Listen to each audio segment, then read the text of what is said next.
بعضې خلک څنګه ملګري وي چې کله درته ضرورت لري نو د تر ټولو نږدې ملګری شي او چې کله ورته ضرورت لري نو د هیر کړي.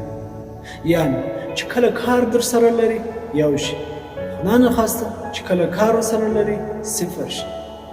امان غواړه د داسې خودپرسته او بېوفا ملګري نه چې کله ضرورت درته لري دوست وي او چې کله ضرورت نه درته لري تخریبوي.